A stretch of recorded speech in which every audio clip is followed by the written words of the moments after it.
accused of being a crazed killer. Was the Fort Hood shooting spree linked to the suspect's Muslim faith? CNN's Carol Costello now with more on a possible backlash against Muslims in the military due to the Fort Hood attack. Elshiba Khan visits Arlington National Cemetery every Sunday without fail. Her son, Army Corporal Kareem Rashad Sultan Khan, killed by a roadside bomb in Iraq, is buried here. He's a Muslim and he would stand for his country. It doesn't matter what. Khan is worried there will be a backlash against Muslim American soldiers. She knows some are already reaching conclusions as to why Major Nidal Malik Hassan allegedly opened fire on his fellow soldiers. The right-wing website Pajamas Media is an example. Phyllis Chesler writing, "I knew in my bones that the shooter or shooters were Muslim. We must connect the dots before it's too late." That suspicion about Muslims, even those born in the United States, intensified after 9/11. It's the reason Khan's American-born son joined the Army as soon as he turned 18, telling his parents, "I'm a citizen. I protect my country. Whoever is there in the country, doesn't matter race, whatever." And Kareem Khan did that, awarded a Bronze Star, a Purple Heart, and an honored place at Arlington National Cemetery.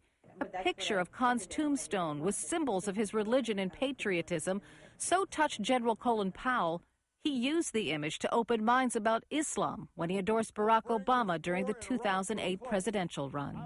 Is there something wrong with being a Muslim in this country? The answer is no, that's not America. Powell's acknowledgement of her son's service profoundly touched Khan. When he mentioned my son, and he mentioned his full name, and he pronounced it correctly, I was like the proudest mom that day. Elshiba Khan's son, Kareem. President Obama also honored Kareem Khan, and Khan's fellow soldiers have written her glowing accounts of Khan's outstanding service to country. I don't like nobody touching anything. Of course, the public outpouring has quieted now. Still, Khan keeps her son's medals and his pictures on display in her home. And every Sunday, she visits him, now praying her fellow Americans will not pass judgment on all Muslims because of the actions of one man. Well, there are just over 3,500 Muslims serving in the U.S. military out of a force of about 1.4 million. Groups like the Association of Patriotic Arab Americans in Military have been quick to point out that thousands of Arab Americans and American Muslims have, quote, willingly stepped forward to fulfill our duty with our fellow soldiers in both Afghanistan and Iraq, unquote. But some military leaders have expressed concerns that Muslim soldiers may experience a backlash as a result of the Fort Hood attack. We're bringing in our blogger bunch now to discuss this possibility, and while I chat with them, Reggie is keeping an eye on what you are saying. What are you saying, Reggie? Specifically looking at Facebook and some of the comments that we're getting in here, and when I come back to you in a couple of minutes, I'll show you what they're saying. One of them, as a preview, is comparing what could happen to Muslims in this country, particularly serving in the military, to what happened during World War II and the internment of Japanese Americans then. So we'll get to those comments in just a few minutes. Very interesting comparison. All right, for now, let's introduce our bloggers. First up, we'd like to welcome Arsalan Iftikhar, who blogs at themuslimguy.com. Hello, Arsalan. Good afternoon, Emma. And we also want to welcome Melody Moisey, who you can find at melodymoisey.com. Hello to you, Melody. Hello. All right, so at this point in the investigation, we still know no certain motive for Major Hassan's attack. However, there have been reports by eyewitnesses that while he was allegedly going on this rampage, he shouted, "God is great" in Arabic. Also, there have been suggestions that he posted online, and he also stated during some presentations some support of suicide bombers. Also, that he may have attended the same mosque as two of the September 11th attackers. Arsalan, as you listen to some of these aspects of his faith being discussed in connection with the search for a motive, how do you feel? Well, first of all, like all Americans, you know, my heart broke into two pieces when I heard about the Fort Hood incident. And then, of course, my heart broke into another two pieces when I found out that it was a Muslim who had sadly perpetrated this act of mass murder. One of the things that we have to keep in mind is that, you know, just because someone might have said God is great during an act of mass murder makes their act no more Islamic than if someone, you know, uttered the Hail Mary or sang "Onward Christian Soldiers" while bombing an abortion clinic or killing a medical provider. And so, you know, it is sad that it was an American Muslim who committed this heinous act of murder. And I think that the condemnation from people of all races and religions in America has been completely unequivocal. And Melody, how do you feel about this examination of Major Hassan's faith as we search for a motive? I think it's completely irrelevant. I agree with Aslan.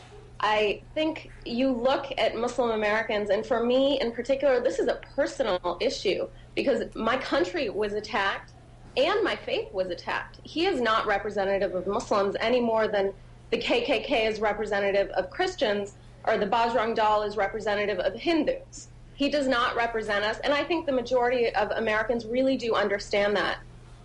So when you say it's irrelevant, do you reject any potential connection between his Muslim faith and his acts, as in you can't see that he may have been motivated by ideology? Absolutely. I do not see any connection at all as a Muslim, as a woman, as an Iranian, as an American. There's no identity that I can look to that speaks to somebody being psychotic or somebody being completely deranged and a criminal. And I expect that there will not be the kind of discrimination that people are worried about. I don't think it's going to be like Japanese internment. I think the American people are smarter than that. All right, very interesting. Actually, yeah, you're leading us nicely there, Melody, into some comments that were made by Army Chief of Staff George Casey, warning over the weekend that reaching conclusions about Hassan's motives before the investigation is complete could be dangerous. Let's listen to what he had to say. Frankly, I am worried, not worried, but I'm concerned that this increased speculation could cause a backlash against some of our Muslim soldiers. And as great a tragedy as this was, it would be a shame if our diversity became a casualty as well. So, Arsalan, we have about 3,500 Muslims in the U.S. military. How do you see this potentially as impacting them? Well, you know, official Pentagon estimates are about 3,400 American Muslims in the United States Army. Some government officials say that it could be more than 10,000 to 15,000. And so, you know, we have to remember that American Muslims and people of all races and religions have honorably and proudly served their country in the United States Armed Forces, that this should be no more of an indictment on American Muslims as if the crime was committed by an African American or a white American, or like in Orlando, a Latino American. We certainly are not going to vilify all Latinos in the Orlando area because of a deranged killer. What I find most interesting and saddening, really, is the fact that this man was a psychiatrist. He took the Hippocratic Oath to do no harm.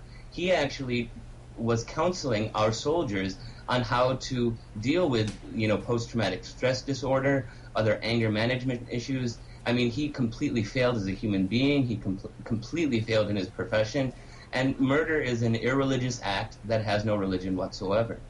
All right, excellent. Let's continue that in just a moment. First off, let's take a look at what you're saying online. Reggie, what are you seeing? Okay, so I was telling you before about this comparison that one of our Facebook friends was making between what's happening now and what has happened years ago to the Japanese during World War II. Mike says, worried about a backlash? How about that? Anyone remember the bad old days of World War II when Japanese people, American and Canadian citizens or not, were rounded up and interned? Anyone now understand their fear?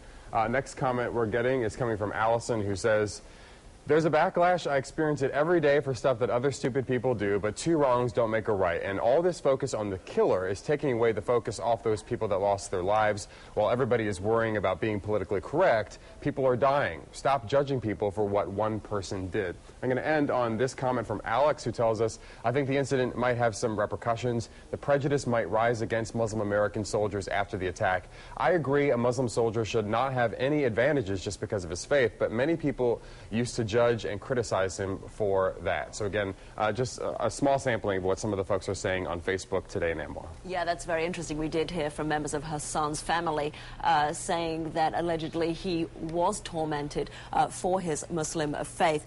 I want to bring this point to you, Melody, a point made by classmates of Major Hassan's from a couple of years ago, who said that they actually complained to superiors about what they saw as his anti-American views. He had, for example, talked about supporting suicide bombings during a presentation. And there was one of these classmates who wanted to remain anonymous, but who suggested that a fear of being seen as politically incorrect within the military